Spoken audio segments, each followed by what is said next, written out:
आपल्याला काय शिकायचं आहे? दाब. काय शिकायचं आहे? दाब.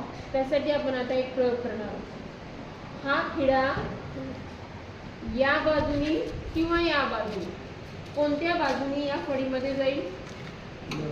ठोकून पहा बरं. पहिले या बाजूने ठोकून. कोणत्या? ज्या बाजूनी गोल आहे त्या बाजू ठोकून पहा. जाते का? चालला का? नाही. नाही. आता दुसऱ्या बाजूने ठोकून पहा.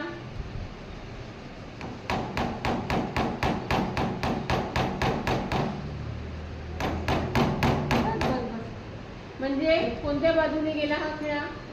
टोकणी. ज्या बाजूने टोक आहे. म्हणजे याचं क्षेत्रफळ कोणत्या कोणत्या बाजूने जास्त आहे? टोक. टोक टोकाला कमी आहे आणि वरच्या बाजूला जास्त आहे ना. म्हणजे जिथं क्षेत्रफळ कमी आहे त्या दिशेने तो खिळा आतमध्ये गेला आणि ज्याचं क्षेत्रफळ याचं क्षेत्रफळ जास्त आहे ना. क्षेत्रफळ समजते ना, जास्त आहे म्हणून तो वरच्या बाजूने गेला नाही. आता तसंच आपण टाचणीचं करू. चला पहिले जिकडून क्षेत्रफळ जास्त आहे तिकडून टोचून पाहू. टोचा. त्याने नाही, हाताने टोचायचं. टोचा. चला टोचून पहा. टोचता येते का? चाललाय का? नाही. आता दुसऱ्या बाजूने टोचून पहा.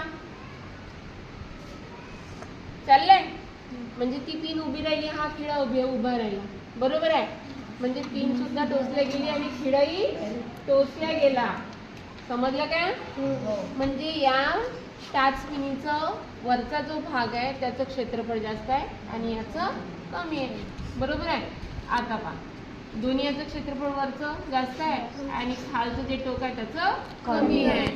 म्हणजे याच्यावरून आपल्याला काय समजलं की ज्या बाजूने क्षेत्रफळ कमी आहे त्याच्यावर दाब जास्त पडला.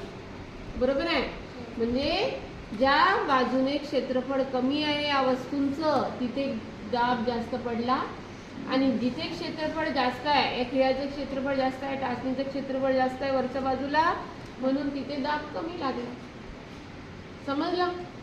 समजलं सगळ्यांना?